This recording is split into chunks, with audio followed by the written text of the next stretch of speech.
नमस्कार, आपका स्वागत है आपका अपना यूट्यूब चैनल एग्ज़ाम व्यूअर्स में। और आज हम लोग जेसीसी सीजीएल को लेकर के, जैसा कि जेसीसी सीजीएल में कंप्यूटर पूछा जाता है,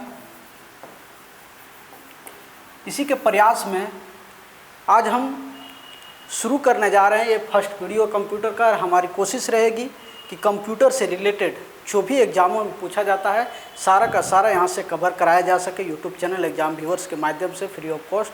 तो इसी के प्रयास में आज का ये पहला चैप्टर है, जिसमें हम लोग देखेंगे कंप्यूटर फंडामेंटल्स के बारे में।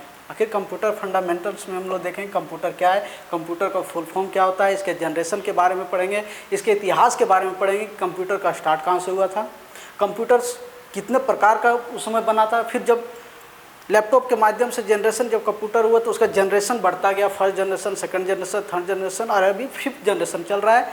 इसमें हम लोग देखेंगे क्या क्या उपयोग किया गया था, किसमें सिलिकॉन चिप का उपयोग किया गया था, थर्ड जनरेशन में क्या उपयोग किया गया था, ये सब सारी चीज़ों को हम लोग देखेंगे। तो सबसे पहले आज हम लोग देखते हैं कंप्यूटर फंडामेंटल के बारे में। कंप्यूटर फंडामेंटल में हम वो हर एक चीज़ को सीखेंगे जो हमको ज़रूरी है, ठीक है।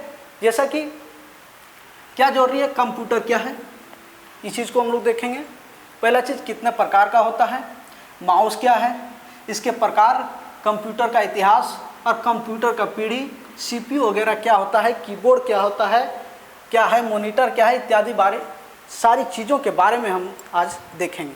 इसमें से कुछ अगले क्लास में देखेंगे और इसमें से अधिकतर चीज़ें इस क्लास में हम लोग कंप्लीट करेंगे।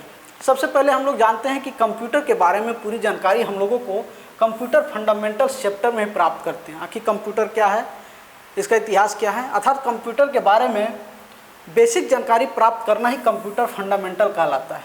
तो कंप्यूटर फंडामेंटल्स क्या है, यानी कंप्यूटर के बारे में जो भी बेसिक जानकारियां हैं उस चीज़ों को प्राप्त करना ही मेरा जो है कंप्यूटर फंडामेंटल कहलाता है, ठीक है। इसके बाद आगे हम लोग देखते हैं, इस चैप्टर से बहुत सारे एग्जाम में सवाल पूछा जाता है। अगर कंप्यूटर फंडामेंटल की बात करें तो यहाँ से बहुत सारा सवाल जो है एग्जामों में पूछा जाता है, जहाँ से इस चैप्टर से अगर आप कंप्यूटर फंडामेंटल्स को अच्छी तरह से पढ़ लें तो हमको लगता है कि बहुत सारे सवालों का जवाब जो है आप आसानी से दे सकते हैं। तो कंप्यूटर क्या होता है, सबसे पहले हम जानते हैं कि कंप्यूटर आखिर क्या होता है। कंप्यूटर बिजली से चलने वाली एक इलेक्ट्रॉनिक मशीन होता है जो कि इनपुट के डेटा को संग्रह करता है, यानी कि कंप्यूटर में जो हम लोग इनपुट देते हैं उस डेटा को जो है संग्रह करता है और सॉफ्टवेयर या प्रोग्राम के अनुसार, जो सॉफ्टवेयर है उसमें या जो प्रोग्राम डाला हुआ है उसके अनुसार जैसा वो डिसीजन देता है, जैसा वो ऑर्डर देता है, उसके अनुसार प्रोसेस करके हमें आउटपुट के रूप में प्रदर्शित करता है, अर्थात यथार्थ उसका रिजल्ट दिखाता है। यानी वो सॉफ्टवेयर या प्रोसेस करके, सॉफ्टवेयर के माध्यम से प्रोसेस करके हम लोग को आउटपुट देता है या प्रदर्शित करता है, ठीक है। उसके बाद आगे देखते हैं,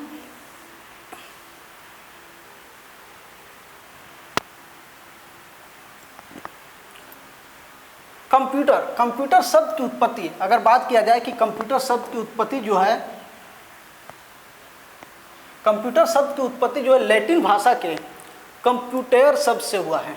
किस शब्द से हुआ है, तो कंप्यूटर शब्द से हुआ है। आपको कहीं कहीं ये भी देखने को मिलेगा कि कंप्यूटर शब्द की उत्पत्ति कंप्यूट से भी हुआ है, ठीक है। किससे, या तो कंप्यूटर से हुआ है या तो कंप्यूट से हुआ है, मगर दोनों का हिंदी मतलब एक ही होता है, गणना करना। अगर दोनों का अर्थ हम देखें तो दोनों का अर्थ एक ही होता है, क्या होता है, गणना करना होता है, ठीक है। जैसे देख रहे हैं पिक्चर में, हम यहाँ पे देख सकते हैं कि ये कंप्यूटर है। इस कंप्यूटर में हम हर एक भाग को देखेंगे, जैसा कि ये देख रहे हैं जो स्क्रीन हम लोग को दिखता है, ये क्या है, ये मॉनिटर कहलाता है। इसके साथ जो इसको हम लोग इनपुट देते हैं ये क्या कहलाता है, कीबोर्ड कहलाता है। उसके बाद यहाँ पे ये चीज़ देख सकते हैं, इसको हम लोग सीपीयू बोलते हैं।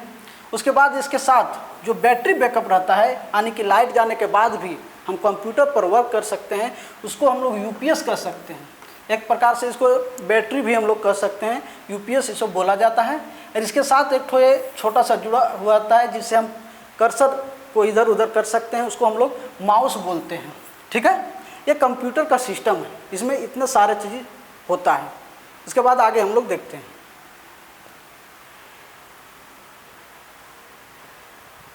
देखिए कंप्यूटर का पूरा नाम क्या है? कंप्यूटर का फुल फॉर्म हम लोग जानते हैं। सी मीन्स होता है कॉमनली, यानी कि आमतौर पर। उसके बाद है ऑपरेटेड, संचालित। एम मीन्स हो गया मशीन, मशीन या तंत्र। पी मीन्स होता है पार्टिकुलरली, विशेष रूप से। यू मीन्स होता है यूज फॉर, प्रयुक्त। टी मीन्स होता है ट्रेड, तकनीक। ई मीन्स होता है एजुकेशन, मतलब शैक्षणिक। और आर मीन्स होता है रिसर्च, यानी कि अनुसंधान। कंप्यूटर का फुल फॉर्म होता है जिसका उपयोग गणना, प्रक्रिया, अनुसंधान आदि कार्यों में किया जाता है, उसी को हम लोग कंप्यूटर कहते हैं। तो कंप्यूटर का फुल फॉर्म क्या होता है, ये चीज़ हम लोग देख लिए। अब आगे चलते हैं।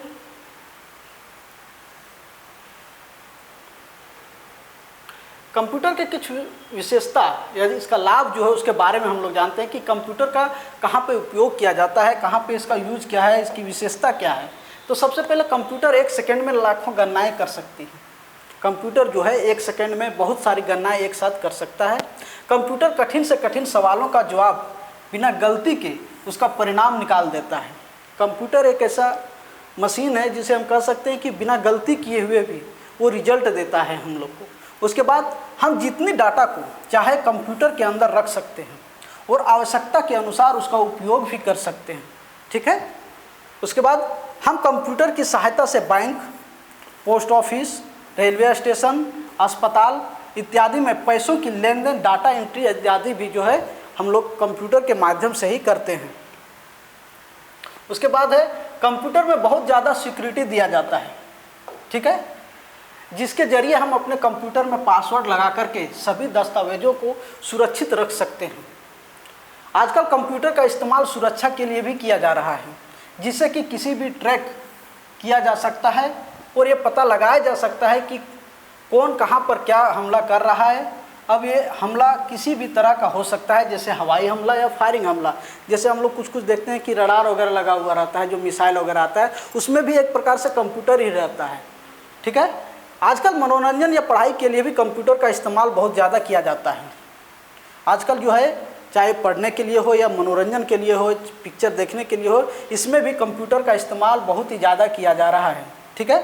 उसके बाद आगे देखते हैं। कंप्यूटर के होने से व्यापारियों को काफ़ी ज़्यादा फायदा हो गया है, ठीक है। कंप्यूटर होने से व्यापारियों को बहुत ज़्यादा फायदा हो गया है। वो एक ही स्थान से सारे कामों को मैनेज, देख रेख कर सकते हैं, यानी कि कंप्यूटर के माध्यम से एक ही जगह से बहुत सारे जगह का भी देख रेख कर सकता है, मैनेज भी कर सकता है। सरकारी दफ्तरों में कंप्यूटर का इस्तेमाल बहुत ज़्यादा मात्रा में किया जा रहा है। आजकल सरकारी भी विभागों में जो है कंप्यूटर का उपयोग बहुत ही अधिक मात्रा में किया जा रहा है। उसके बाद देखते हैं रेलवे या वायुयान जैसे जगहों पर भी कंप्यूटर का इस्तेमाल किया जाता है। अगर हम बात करें रेलवे या वायुयान यानी कि एयरपोर्ट वगैरह में भी जगहों पर कंप्यूटर का इस्तेमाल किया जाता है। इसके साथ वैज्ञानिक लोग भी नए नए खोज या शोध करने के लिए कंप्यूटर का इस्तेमाल कर रहे हैं, ठीक है। इससे सारी चीज़ें हम लोग देख ली कि कंप्यूटर का कहाँ कहाँ पे उपयोग किया जाता है। उसके बाद हम लोग इसके बारे में जानेंगे कंप्यूटर के विकास का इतिहास। अब हम लोग इसके इतिहास के बारे में जानेंगे, ठीक है।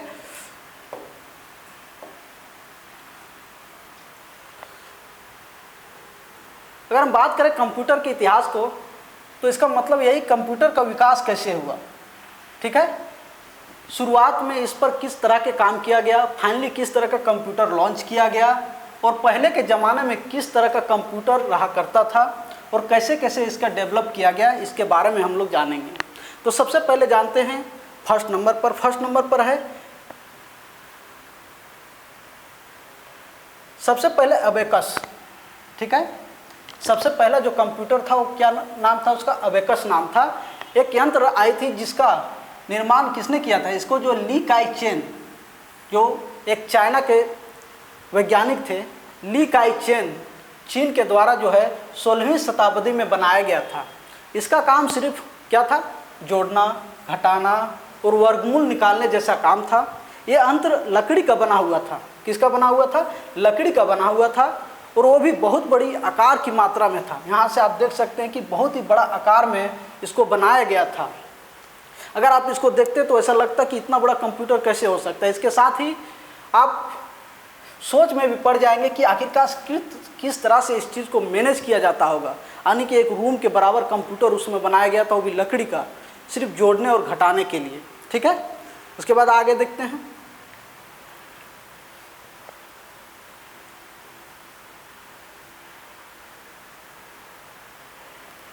उसके बाद सन 1617 ईस्वी में, कब? तो 1617 ईस्वी में जॉन नेपियर के द्वारा, जो स्कॉटलैंड के वैज्ञानिक थे, उनके द्वारा जो है एक नेपियर बोस नामक कैलकुलेशन करने वाली मशीन का निर्माण किया गया। कौन सा मशीन? नेपियर बोस। ये अपने ही नाम पर, जॉन नेपियर जो थे, ये अपने ही नाम पर इस कंप्यूटर का नाम रखे थे, नेपियर बोस। कैलकुलेशन करने वाली मशीन का निर्माण किए थे, जिसमें कि 0 से 9 तक के पहाड़े लिखे हुए थे। कितना तक? 0 से 9 तक का पहाड़ा लिखा हुआ रहता था, जिसके जरिए गुना का काम किया जाता था। किसका काम किया जाता था? गुना का काम किया जाता था। ठीक है,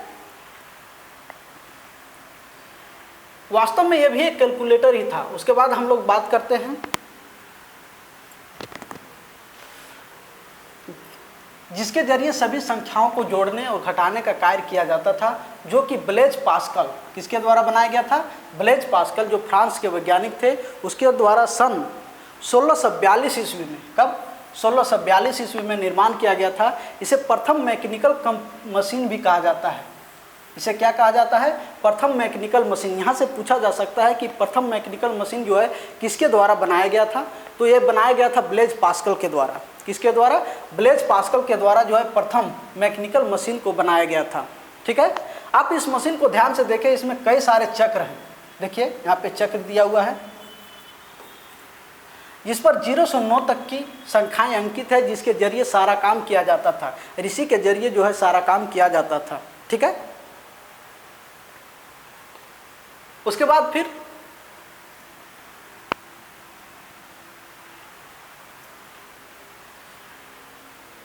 लेibniz कैलकुलेटर आया था।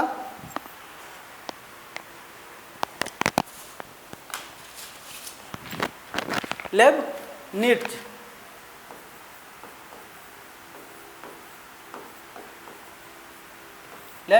कैलकुलेशन, यानी कि लेibniz कैलकुलेटर नामक एक और कैलकुलेटर सन 1971 में किसके द्वारा बनाया गया था? तो ये बनाया गया था लेibniz के द्वारा ही बनाया गया था, जिन्होंने अपने नाम पर ही इस कंप्यूटर का नाम रखे थे। इनका नाम था गॉटफ्रीड।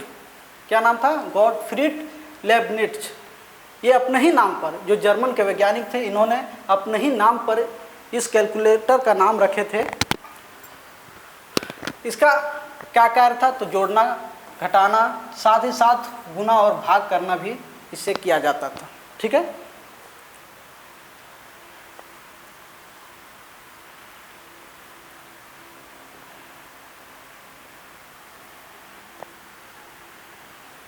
उसके बाद सन 1822 में चार्ल्स बेबेज के द्वारा, जो ब्रिटिश के वैज्ञानिक थे, कहाँ के? ब्रिटिश के वैज्ञानिक थे, चार्ल्स बेबेज के द्वारा जो है डिफरेंस इंजन का, किसका?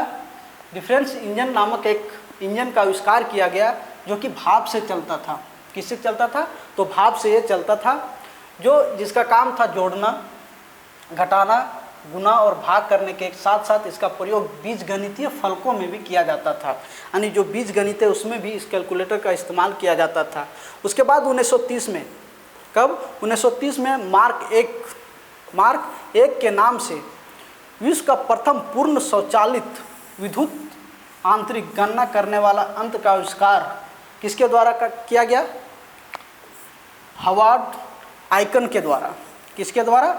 हॉवर्ड आइकन के द्वारा किया गया था, जिसका प्रयोग सभी प्रकार की गणनाएं करने के लिए किया जाता था।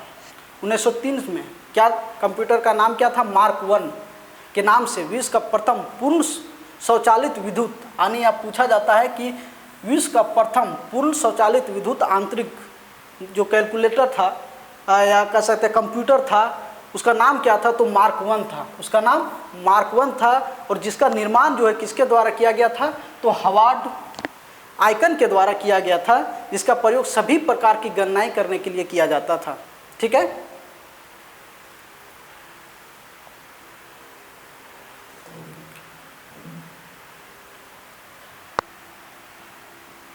उसके बाद सन 1946 में, कब? 1946 में इनिएक यानी electronic numerical integrated and computer नामक प्रथम पूर्णतः इलेक्ट्रॉनिक डिजिटल, यहाँ पे वहाँ पे इलेक्ट्रॉनिक था लेकिन यहाँ पे इलेक्ट्रॉनिक डिजिटल कंप्यूटर का आविष्कार किया गया। किसका? इनिएक का। कब? 1946 में, जिसका आविष्कार जेपी एकर्ट, कौन थे? जेपी एकर्ट और जॉन मोचली के सहयोग से किया गया था। इसको मुख्य रूप से अमेरिकी सेना में, कहाँ पे यूज किया जाता था? मुख्य रूप से अमेरिकी सेना के लिए द्वितीय विश्व युद्ध के दौरान, जब द्वितीय विश्व युद्ध चल रहा था उसी के दौरान जो है युद्ध के दौरान मदद करने के लिए बनाया गया था, जिसमें ये कंप्यूटर सभी सैनिकों को काफ़ी मदद भी किया था। और उसमें जो ये कंप्यूटर था, एक कंप्यूटर था, उसमें विश्व युद्ध में, द्वितीय विश्व युद्ध में जो अमेरिकी सेना था उसको बहुत ही मदद भी किया था ये कंप्यूटर। ठीक है, इसी के लिए बनाया भी गया था स्पेशली। उसके बाद बात करते हैं सन 1949 में। सन 1949 में EDSAC electronic delay storage automatic calculator का निर्माण किया गया था।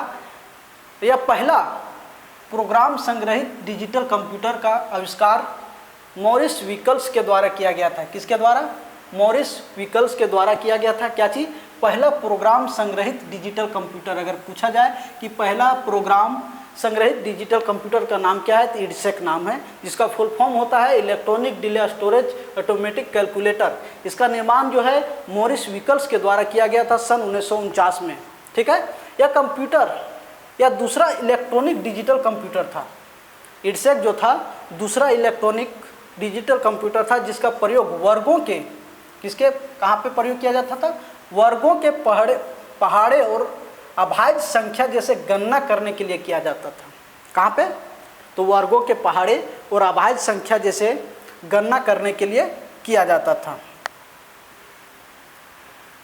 उसके बाद सन 1950 में इडवेक, किसका निर्माण किया गया था?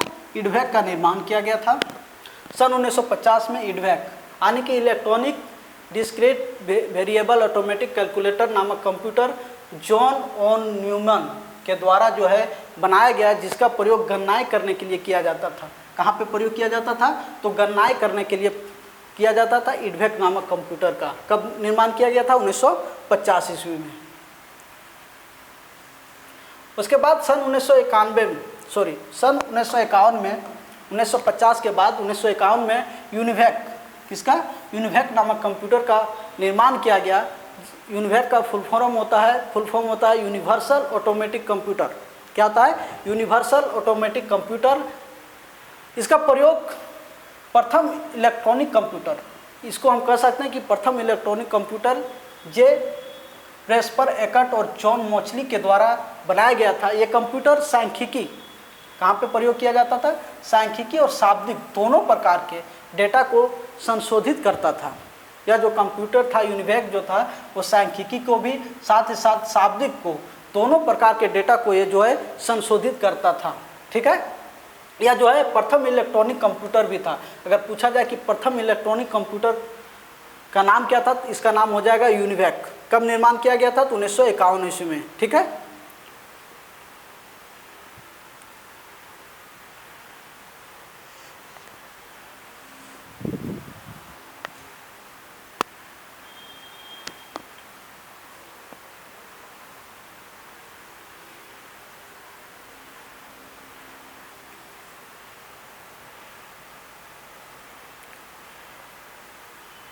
इसके बाद हम लोग देखते हैं कंप्यूटर के पीढ़ियों को। ठीक है, कंप्यूटर के पीढ़ी की बात करते हैं। कंप्यूटर की पीढ़ी जो एक्चुअल में कंप्यूटर की शुरुआत कब से हुई, उसकी बनावट, गुण, कीमत, स्पीड यानी सारी चीज़ों को, गुण को भी, बनावट को भी, कीमत को भी, स्पीड को भी, साइज इत्यादि चीज़ों में कैसे कैसे बदलाव और कब कैसे आता गया इत्यादि चीज़ों के बारे में पढ़ना या दर्शाना ही कंप्यूटर की पीढ़ी कहलाता है। यानी सबसे पहले जो कंप्यूटर का निर्माण किया गया था वो कितना बड़ा था, उसका गुण क्या था, उसका कीमत क्या था, फिर धीरे धीरे उसका आकार कैसे घटा, किस प्रकार से उसमें चेंजेज आया, इस सारी चीज़ों को हम लोग पढ़ेंगे। इसी को हम लोग कहते हैं कंप्यूटर का पीढ़ी। ठीक है, सबसे पहले हम देखते हैं प्रथम पीढ़ी के बारे में जानते हैं। प्रथम पीढ़ी, जैसे कि आपने अभी कंप्यूटर विकास के इतिहास को देखें, कंप्यूटर का इतिहास को हम लोग देखें कि किस प्रकार से कंप्यूटर बना, पहले सबसे पहले कौन सा कंप्यूटर बना, फिर धीरे धीरे कैसे कैसे कंप्यूटर का निर्माण किया गया। सबसे पहला इलेक्ट्रॉनिक डिजिटल कंप्यूटर अगर बात किया जाए तो सबसे पहला इलेक्ट्रॉनिक डिजिटल कंप्यूटर कौन था? ENIAC था। क्या था? ENIAC था, जो कि JP एकट और जॉन मोचली के द्वारा बनाया गया था, के सहयोग से 1946 में, कब? 1946 में तैयार किया गया था। इसके अलावा यूनिवैक, क्या था? इसके अलावा यूनिवैक का भी निर्माण किया गया था, इडवैक का भी, और इडसेक का कंप्यूटर भी इस जनरेशन में शामिल है, जो कि इसके बारे में भी आपने पढ़ा है। यानी इन सारे चीज़ों को हम लोग देखें कि इसका निर्माण कब किया गया था और इसके उपयोग क्या था। अगर मैं इस पीढ़ी के टाइमिंग की बात करें तो ये लगभग 1946 से 1956 तक चला था। कब से कब तक चला था? 1946 से लेकर के 1956 तक चला था, जिसे ही फर्स्ट जनरेशन यानी प्रथम पीढ़ी कहलाता है। और ये जो जितने भी कंप्यूटर हैं ये सारे फर्स्ट जनरेशन का कंप्यूटर कहलाता है। ठीक है, कौन कौन सा? तो यूनिवैक, इडसेक, इडवैक और ENIAC, ये सारा जो जितना भी कंप्यूटर है ये सारा जो है किस जनरेशन का है? तो फर्स्ट जनरेशन का कंप्यूटर है। ये आपसे पूछा जा सकता है कि इनमें से कौन सा फर्स्ट जनरेशन का कंप्यूटर है, या आपको ये भी दे सकता है कि इनमें से कौन सा फर्स्ट जनरेशन का कंप्यूटर नहीं है। तो ये चीज़ ध्यान में रखिएगा।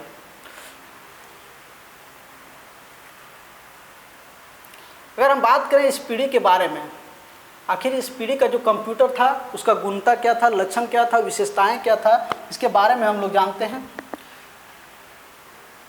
ये जो है स्विचिंग डिवाइस में वैक्यूम ट्यूब का प्रयोग किया गया था। अगर बात किया जाए फर्स्ट जनरेशन के कंप्यूटर में तो वैक्यूम ट्यूब का प्रयोग किया गया था। ठीक है, ये चीज़ ध्यान दीजिएगा कि प्रथम जनरेशन का जो कंप्यूटर था उसमें क्या चीज़ का प्रयोग किया गया था? तो वैक्यूम ट्यूब का प्रयोग किया गया था। ये बहुत ही ज़्यादा नाजुक था, कम विश्वसनीय था, यानी कि उतने अच्छे तरीके से कार्य नहीं करता था, देखने में बड़ी होती थी, यानी कि देखने में भी बहुत बड़ा होता था, रूम के साइज का होता था। इसमें बहुत ज़्यादा एयर कंडक्टरों का उपयोग किया जाता था, यानी जो इसको एयर को ये बहुत ही जल्द गर्म हो जाता था, इसलिए इसको बहुत ही ज़्यादा एयर कंडक्टर का प्रयोग भी किया जाता था, इसको थोड़ा सा कूल रखने के लिए। संग्रहण करने के लिए मैग्नेटिक ड्रग का प्रयोग किया जाता था, और इसमें अगर डाटा को संग्रहण करना है तो इसके लिए हम लोग को मैग्नेटिक ड्रग का प्रयोग किया जाता था। इसकी स्पीड बहुत ही मंद थी, यानी कि ये बहुत ही स्लो काम करता था। प्रथम जनरेशन का जो कंप्यूटर था बहुत ही स्लो कार्य करता था। मशीनी भाषाओं में प्रोग्रामिंग का प्रयोग होना, और जो मशीनी भाषा था उसमें प्रोग्रामिंग का भी प्रयोग होता था,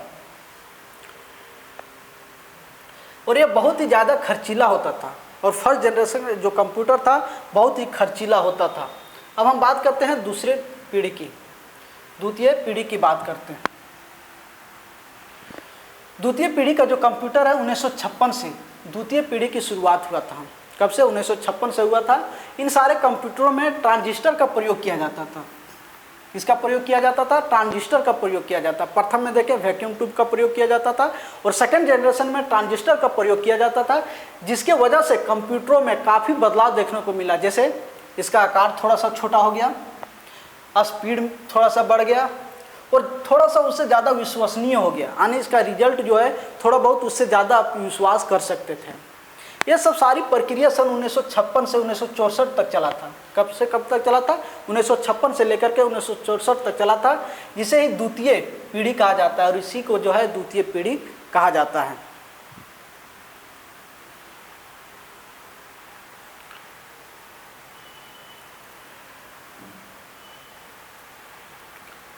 अब हम बात करते हैं इस पीढ़ी की गुणता, लक्षण और विशेषताएं के बारे में। ठीक है, प्रथम पीढ़ी से कम खर्चीला था, उसके बाद प्रथम पीढ़ी से छोटा था और रख रखाव में आसान भी था। इसकी स्पीड काफ़ी तेज़ और विश्वसनीय थी, यानी ये कंप्यूटर जो था थोड़ा सा प्रथम पीढ़ी से ज़्यादा तेज काम करता था और थोड़ा सा विश्वसनीय योग भी था। और वैक्यूम ट्यूब के बदले ट्रांजिस्टर का प्रयोग किया जाता था, यानी कि फर्स्ट जनरेशन में हम लोग देखे थे वैक्यूम ट्यूब का प्रयोग किया जाता था, और सेकेंड जनरेशन में जो है ट्रांजिस्टर का प्रयोग किया जाता था। प्रथम पीढ़ी से ज़्यादा मजबूत और टिकाऊ था। अगर द्वितीय जनरेशन का हम बात करें, सेकेंड जनरेशन का कंप्यूटर का बात करें, तो ये प्रथम पीढ़ी से ज़्यादा मजबूत था और टिकाऊ भी था। ठीक है,